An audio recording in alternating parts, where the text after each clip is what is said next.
palavras que se faz do Evangelho segundo o Espírito.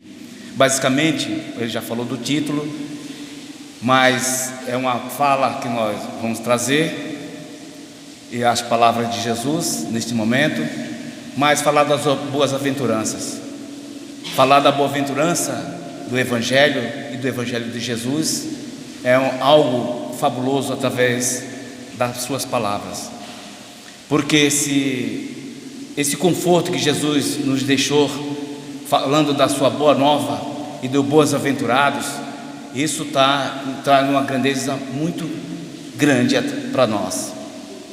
E quando ele diz no capítulo 5, bem-aventurados os aflitos, no qual ele começa a falar do seu Evangelho, e ele dá essa singeleza para nós e dá esse conforto, bem-aventurados os aflitos, porque nós, para falar das nossas aflições aí, ele mostra que a gente tem um fato lá na frente que possamos sair dessa aflição, e basicamente ele fala dos aflitos. Mas seguindo no capítulo 5, no Evangelho de Mateus, que vai do capítulo 5 até o capítulo 10, no versículo 10, aliás. E dentro dos versículos, nós vamos através do bem-aventurado, no qual o que tem os corações puros, que é no capítulo 8 do Evangelho. E dentro dele nós vamos trazer a nossa fala, para falarmos hoje desse Evangelho. E basicamente falar do Evangelho do bem-aventurado dos puros de corações, no qual foi trazido todos esses fatores, onde ele fala do bem-aventurados, e ele traz assim: deixai vir a minhas criancinhas, que é no versículo 18 que ele dá, no item 18 também, que ele nos fala essa questão: bem-aventurados os aflitos e bem-aventurados, os que estão no coração puro. Mas basicamente ele vai falar dentro dessa fala, dentro desse capítulo, no item 18, que é deixai vir a mim as criancinhas. E quando Jesus fala dessa fala, ele fala que tem os corações puros. Essas crianças no qual ele fala, deixai vir a minhas criancinhas, ele quer falar dessas pessoas que têm os corações puros. E quem tem os corações puros? Basicamente não é só as criancinhas, porque muitos filhos nossos hoje já são adultos, mas ele continua sendo uma criancinha para nós. E basicamente ele precisa da nossa compreensão, e às vezes daquela atmosfera que nós temos já sobre aquela reforma íntima, reforma moral que nós temos, que é de lá dessa educação que nós damos para ele. E às vezes a gente tende a copiá-lo e segui-lo, e às vezes são as nossas criancinhas. E quando Jesus fala deixar vir as minhas criancinhas, porque elas herdarão o reino dos céus, é porque ele diz que todos ainda estão nesse berço da infância, todos nós, não importa a idade, e Jesus se refere a todo esse processo. No livro Boa Nova, no capítulo 4, ele se refere a Jesus, no qual esse livro Boa Nova, que é psicografado por Chico Xavier, pelo espírito de Humberto de Campos. Aí ele faz a sua seleção, está fazendo a sua seleção dos seus discípulos, e ele chega até a Salomé, que é mãe de João Batista, e Tiago, e faz o convite para que eles sigam. Você venha comigo e será meu discípulo. Mas Salomé meio preocupada, e pergunta para Jesus: e quando o Messias voltar, através da tua profecia, em que lado meu filho vai ser servido? Porque até então ela acha que eles têm um coração puro, como tem, embora que são pessoas já adultas, são pescadores, e ela pergunta: em que lado meu filho vai ser servido? E Jesus, com sua simplicidade naquele momento, diz, e ainda que ele anuncia o Messias que está para vir, ele fala: ele beberá do cálice que eu beber também, e ele não vai ser servido, ele passará a servir. Esse é o que eu sirvo, o meu convite é para isso. Mas eu tenho que falar para os pais dele ainda, se ele aceita esse convite para seguir você, Jesus. E Zebedeu é o pai de João Batista, João e de Tiago, vai à procura de Jesus. Jesus já não está naquele momento, e vai atrás dele, de Jesus, porque crente, como que eu vou deixar agora meu filho? Ainda sou puro, sou ingênuo, a seguir o mestre. O mestre ainda está por vir, está sendo profetizado ainda, esse Messias. E Jesus começa a explicar para Zebedeu qual o intuito dele seguir e do convite que ele está fazendo. Mas ele ainda interroga Jesus Cristo: mas você está profetizando isso? O que foi feito do profeta Elias, de Moisés? Ou o fim dele, Jesus? E Jesus começa a especificar para ele como foi sempre as indagações que foram feitas. Tudo que Jesus sugestionava era questionado. Eu já visto lá no caminho de Amaús, quando ele estava seguindo, ele acabara da sua ressurreição, 3 dias, e ele está lá. E quando ele fala sobre a crucificação, as pessoas perguntam: onde você estava? Embaixo de uma pedra, numa caverna, que não viu que o nosso mestre acabara de morrer? E Jesus está explicando, é Jesus no meio dos dois, ali explicando para ele sobre a crucificação. E sempre foi dessa forma. Jesus, a indagar isso aqui, falar, sempre ele é questionado. E não foi diferente com Zebedeu lá atrás, mas falar. E Zebedeu, depois que assiste todo esse processo que Jesus explica para ele sobre essa absolvição, para que deixasse que seus filhos seguissem. E ele fala: sendo assim, eu deixo que meus filhos vá contigo, Jesus. Aí Jesus dá uma palavra célebre para ele: agora tens no coração a fonte da fé viva. E diz para ele: segue, agora tu tens a fonte da fé viva dentro de ti. Aí tu sabe que teus filhos estão bem encaminhados. Mas até então, naquele momento que Jesus estava buscando esses puros de corações, estava lá Tiago e João. Esses eram também puros de corações. Como foi Jesus, a fala de Jesus lá atrás, quando ele pregou dessa forma no Sermão do Monte, no Sermão da Montanha. E nesse momento que Jesus, no Sermão da Montanha, o Sermão do Monte, como chamarmos, Jesus estava ali. Ele estava tornando naquele momento discípulo apóstolos. E naquele momento se aglomerava bastante pessoas. E Jesus vai à oração no sermão, no monte, e começa a pensar, a curar os coxos, aleijados, os cegos, todos aqueles paralíticos que estavam ali perto. Jesus vai a curar. Mas haja que de repente aqueles pais traziam aquelas crianças, e as crianças querendo o colo de Jesus, mas seus discípulos não deixavam. Não incomode o mestre, fique lá tirando, até que Jesus, um ar de superioridade, fala: deixai vir a mim as criancinhas, deixai vir a mim as criancinhas, porque elas herdarão o reino dos céus. Deixai que ela venha até a mim. Mas ele não vai incomodar, mestre, a você? Não, não incomodará. E Jesus, com essas palavras, com essas frases tão célebres, vai dizendo para que a gente tenha essa pureza com as crianças.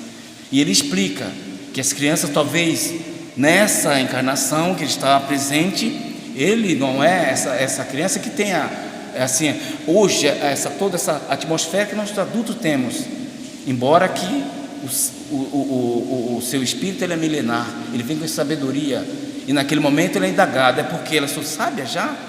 E Jesus: não, é porque ela contém dentro dela a singeleza, a pureza, essa pureza que ela está no berço ainda dessa inocência, e ela precisa de nós como adulto abraçá-la. Então deixai que ela venha. É por isso que sempre que a gente adentra um templo como esse e vem trazer nossos filhos para a evangelização, deixe que venha, que ali ela vai colher todos os frutos que está emanado no pensamento de Jesus. Ali ela vai se disseminar todo o processo no qual ela vai captar através da evangelização de espírito. Muito embora que nós sabemos que essas crianças já vêm com uma bagagem enorme, mas cabe a nós, pais, cabe a nós evangelizandos, cabe a nós agora, diretores de uma casa, o abraçá-lo, o acolher, porque estão em busca, que são crianças puras. E qual de nós às vezes não sabemos assim, ou não dissemos, ouvimos já uma criança, e às vezes o telefone toca em nossa casa, e a gente fala para ela, fala, se for alguém diferente, fala que a mãe não está, e ela vai atender o telefone, e ela diz: mãe, o telefone é para você, mãe. Outras vezes diz assim: minha mãe falou que não estava, e a gente se cabula com ela e diz: não fale isso. E olha o que a gente está ensinando. E sabe por que ela diz isso? Porque ela tem um coração puro, ela é ingênua, como Jesus já falava. Nós agora, ao invés de dar o exemplo, a gente suplementamos esse. Diga para ela que diga que eu não estou, eu estou ensinando algo que não é correto. E mais tarde eu pergunto: o que foi que eu te fiz, filho, para tu ser desse jeito? E a gente esquece do qual dissemos naquele momento. Fala que eu não estou, eu estou ensinando algo que não é bom. E às vezes inconscientemente eu estou suplementando isso. Mas Jesus já veio dizer: deixai vir a mim, pois elas têm um coração puro, porque elas herdarão o reino dos céus.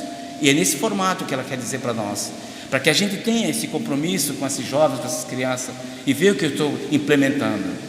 Porque a gente aqui, quando está desse lado, é preocupante, porque você estuda e quer dar o melhor, mostrar o que é melhor. E assim é para as crianças quando você vai evangelizá-la, assim é para os nossos filhos, porque a primeira educação que ele tem dessa reforma íntima, reforma moral, é no nosso lar, é em quatro paredes, em nós, que ele adquire todo esse formato. Por isso que Jesus diz: deixai vir a mim as criancinhas, por elas serem os corações puros. E bem-aventurados os que têm corações puros são essas crianças que vêm até nós.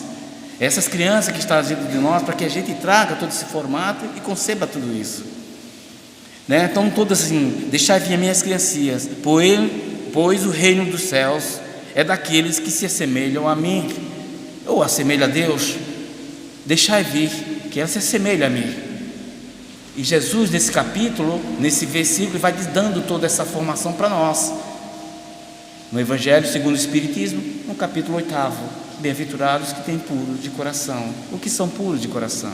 Porque eles herdarão o reino dos céus. E a gente vai deixando que isso vá contemplando sempre, o tempo todo.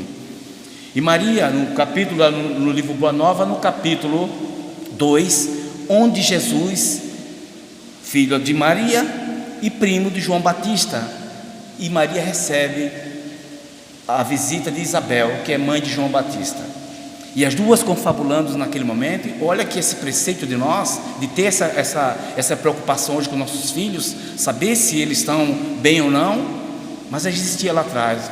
Jesus, Maria já tinha essa preocupação. No livro Boa Nova, ele vai dando esse relato.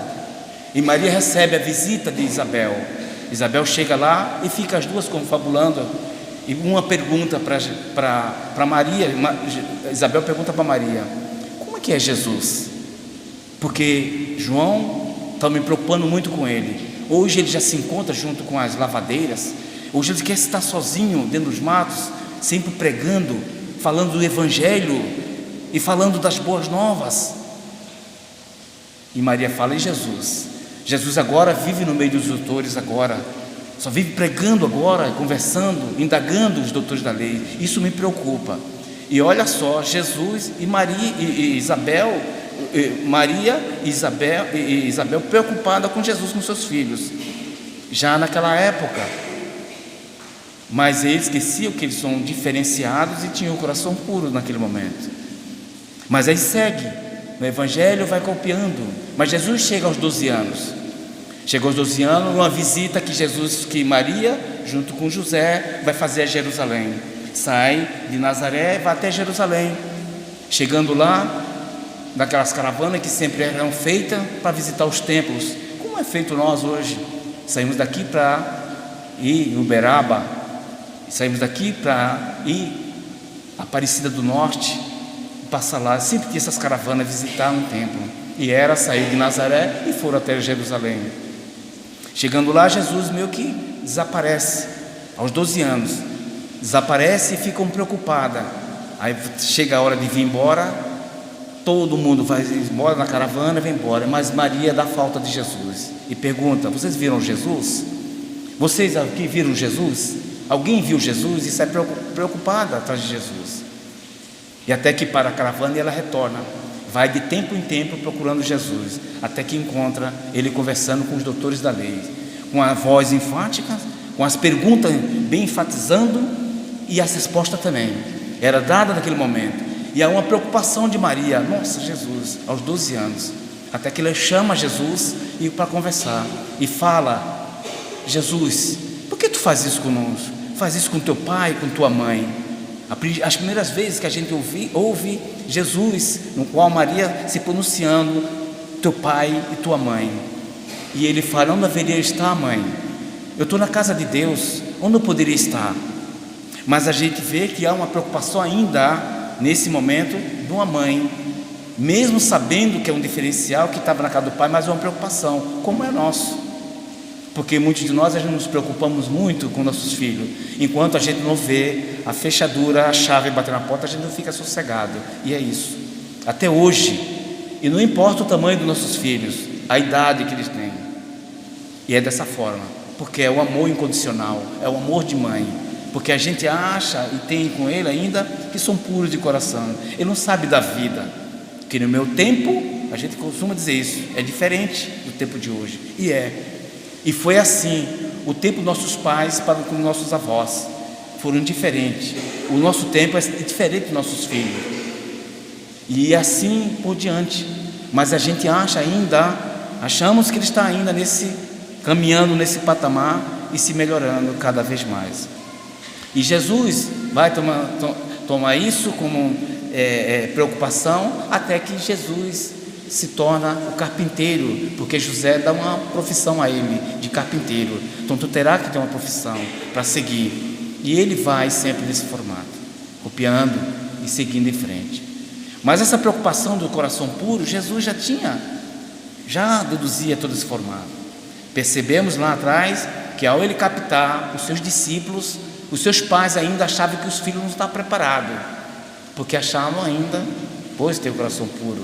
E assim foi com Jesus, assim foi com João Batista também, e foi sempre seguindo. E a gente tem essa compreensão de ter isso comigo. Bem-aventurados os que são puros de coração. E é assim. E as criancinhas no qual que Jesus enfatiza tanto, somos nós ainda até hoje.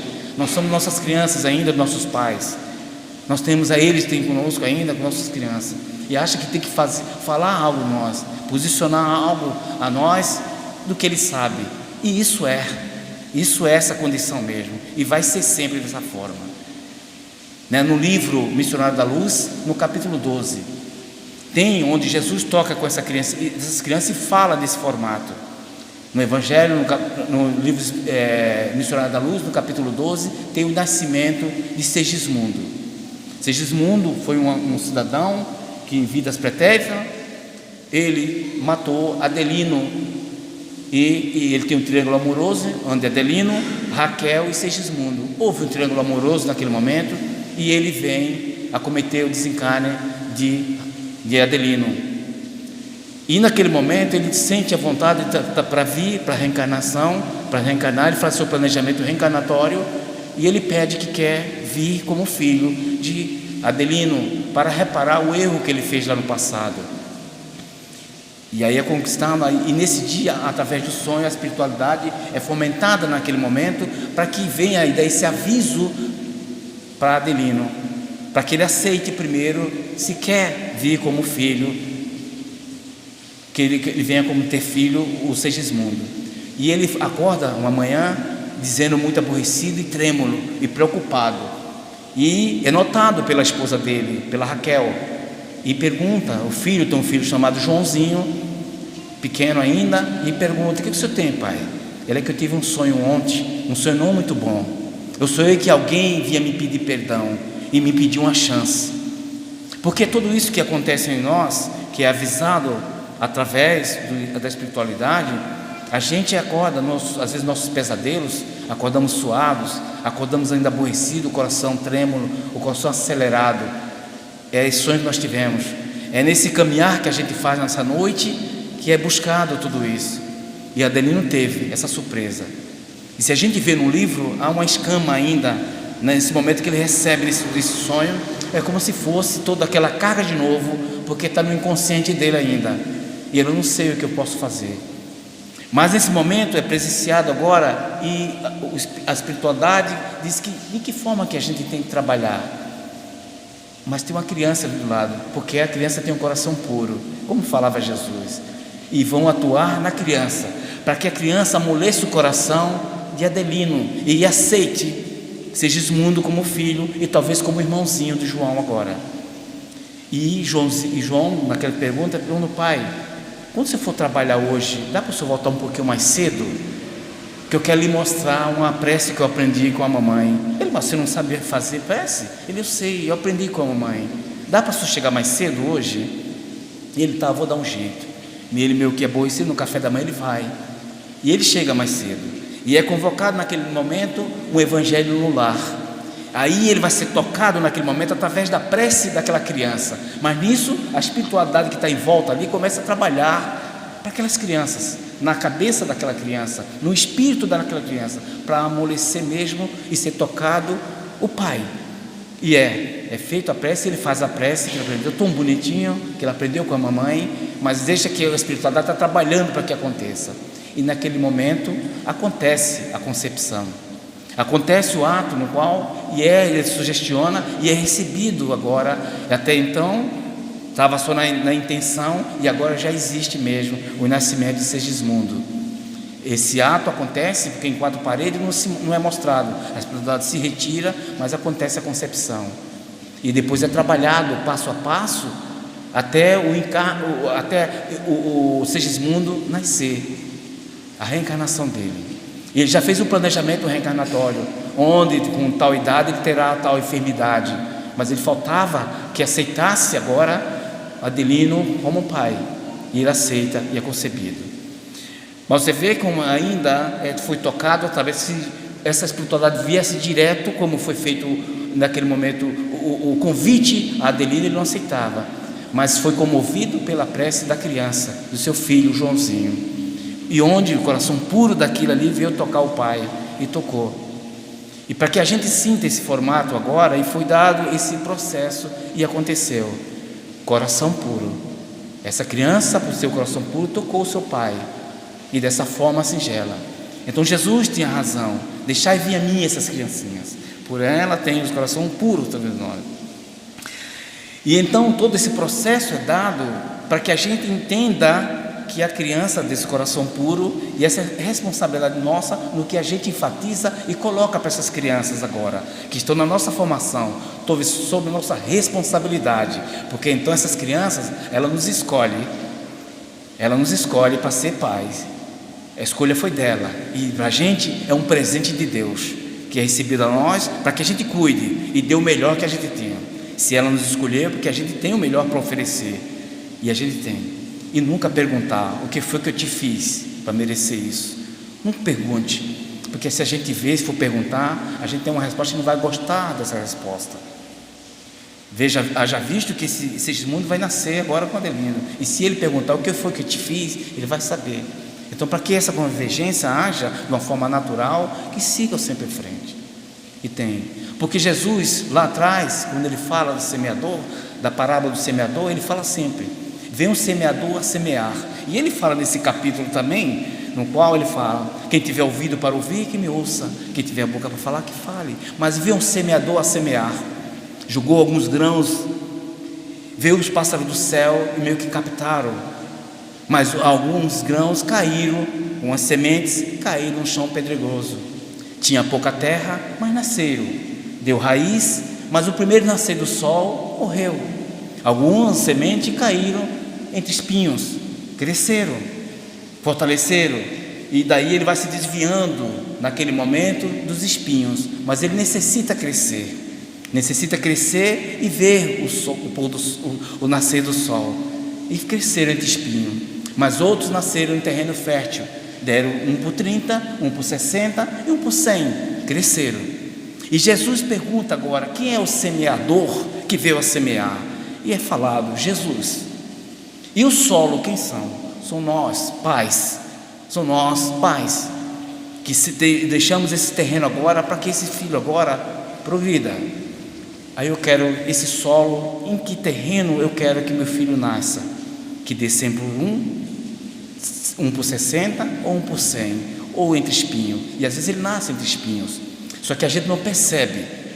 Às vezes a gente traz nossos defeitos, nossas mazelas, e começa a pulverizar dentro do nosso lar. Esqueçamos que nós estamos plantando ali junto com uma criança naquele momento. Nós mostramos para ele nossas angústias, nossa raiva, nossas iras, nosso egoísmo lá atrás, como os discípulos queriam colocar. E Jesus fala: não deixe que o egoísmo paire, que quando eu não deixo a criancinha agora falar, se rebater, eu sou egoísta, eu não dou ouvido. Jesus falou lá no início do capítulo. Então, que a gente tenha esse compromisso com essas jovens, com essas crianças que estão nascendo agora, que estão no nosso seio, E isso a gente diz quando a gente acolhe dentro de um centro, num templo como esse, nem qualquer outro templo, para evangelizar uma criança, para desenvolver. E muitas dessas crianças já têm um caminho extenso na sua reencarnação, já vem na sua compreensão divina maior do que a nossa, mas precisa na angelitude dele, da nossa compreensão, e que eu consiga estabelecer para ele, dar-lhe a mão, para que eu siga. É essa forma que tem, como adulto, como os pais, como evangelizador, como acolhedor de um centro, que a gente faça isso, façamos isso, acolhemos dessa forma, porque as crianças, a gente sempre costuma dizer que essas crianças são crianças do futuro. Não, é criança do presente, é presente. A gente que tem isso para se engrandecer às vezes, para dizer esse formato, mas é criança às vezes do presente. Então todo esse compreendido que a gente tem, que a gente faça todo esse processo, para que entenda, porque essas crianças já vêm com uma bagagem enorme. Eu tenho, desculpe aqui eu falar e mencionar, onde eu evangelizo, na Casa Esperança, lá no Guarujá, tem uma das crianças que eu sempre digo para ela que ela me traz uma alegria tão grande quando aparece.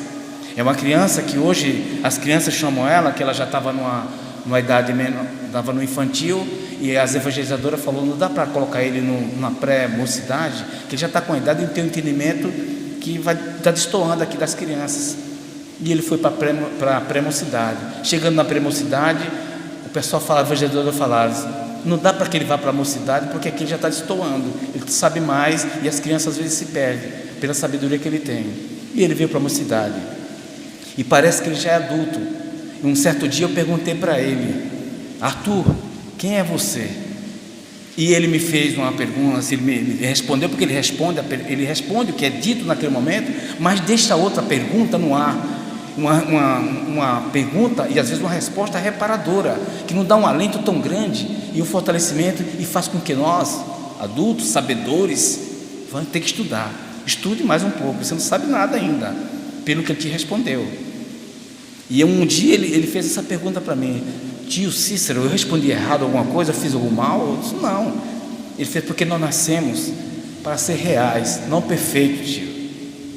Olha o teu, nasci para ser real, não perfeito. Ele achou que ele tinha errado, então o real dele é essa criança que ele vê. E às vezes a gente não tem os olhos para olhar isso, a gente não repara. E eu tomei aquilo, nossa, para compreender tudo isso. Nascemos para ser real, não perfeito. É isso que você está vendo, eu sou isso. Então que a gente compreenda agora. E agora a gente costuma estudar junto, paralelo. O nome dele se chama Arthur. É uma criança que eu tive que chamar o pai dele, eu digo, vamos cuidar dessa criança e olhar com uns olhos diferentes, para que a gente possa estudar junto agora. E ele tem que ser criança, mas tem já um olhar diferente para com ele, porque ele é uma criança diferenciada, né? Então uma criança espiritualizada, e para que conduz e vai nos ajudar sempre, para que sigamos sempre assim juntos, aprendendo assim e nos estruturando, e aprender cada vez mais. Isso faz a diferença para que a gente toque o coração dele. E quando a gente tem uma fala dessa, para falar do bem-aventurados, os puros de coração, são essas pessoas que chegam até nós, que a gente não deixe que essa escolha o faça. Tem uma fala de um amigo, sempre um ditado que é feito, que ele diz que tinha um muro, e nesse muro tinha um jovem em cima desse muro, e do lado direito tinha uns anjos chamando, desce desse muro, desça desse muro, vem para cá, aqui é melhor. E ele está em cima do muro, e do outro lado esquerdo estava o Satanás, de braço cruzado, e só olhando para ele, batendo o pé e olhando aquilo, vibrando com tudo aquilo lá. E os anjos gritando, desce daí, vem para cá, para esse lado, aqui é melhor. E o jovem em cima do muro. Até que um sábio viu tudo aquilo e se dirigiu ao diabo e perguntou, por que você não faz propaganda quantos anjos estão fazendo lá? Você está vendo o jovem ali em cima do muro e está tranquilo? Ele falou, então, para que eu fazer campanha? Pois ele já está no cima do muro. Porque quando a gente deixa uma criança ou um jovem ficar em cima do muro, é porque já perdemos, às vezes, parte do capítulo já. Então ele falou, já está em cima do muro. Então, para que a gente compreenda agora, fale para a criança sobre o Evangelho de Jesus, fale de Jesus, assemelha a ela. Não contemplamos assim, não colocamos essa preocupação. Fala que a mãe não está, fala que o pai não está. E é nesse momento que ela consegue agora ficar em cima do muro. E que lado que eu vou ter que ficar? Depois eu quero ensinar uma boa nova para ele, e às vezes não dá. Então que a gente conviva com esse momento, que a gente tenha com essas crianças de coração puros, crianças que se assemelham a nós, assemelham a Deus, porque ele herdarão o reino dos céus. Cabe a nós agora dar esse caminho para ele seguir. Se lá no caminho do indiferentismo, o caminho do bem e do mal se tornar à frente, ele sabe compreender das portas estreitas, que é o caminho do bem, e das portas largas, que é o caminho do mal, e do indiferentismo com toda a situação que ele tem agora, não faz diferença. Que a gente faça ele tomar um caminho agora, o caminho reto, porque Chico Xavier tem uma frase muito bacana também, ele nos dá, né? Sem a prévia semeadura não existe colheita satisfatória. Chico Xavier falava, sem uma prévia semeadura não haverá colheita satisfatória. Se eu agora não plantar direitinho, agora não semear agora, dar o que é melhor para ele, o que eu vou esperar lá na frente? Porque externamos todo esse processo, temos que fazer, dar o melhor agora. Lá atrás, como existe o livre-arbítrio que é dado a ele, às vezes não cabe a nós, mas assim a gente planta agora e faz o melhor para ele agora, dá esse caminho, porque ele precisa desse caminho, que são crianças ainda ingênuas, crianças que têm um coração puro. Então cabe a nós agora, com experiência divina, dar esse formato, embora que sejamos menores do que ele de entendimento, melhores do que ele de reencarnação já, mas ele está com esse processo. E que essa semelhação que temos, para que a gente compreenda, tragamos juntos. E lemos sempre que agora, sobre o Sermão do Monte, Sermão da Montanha, Jesus tenha isso compreendido em mente. Bem-aventurados os que têm o coração puro. Que Jesus possa nos dirigir a levar nossos lares, encontrar nossos entes queridos que estão lá em seguranças. Levemos aqui o melhor, que possamos compreender, que possamos assim absorver e que possamos perseverar nesse caminho da boa-aventurança. Que assim seja, graças a Deus.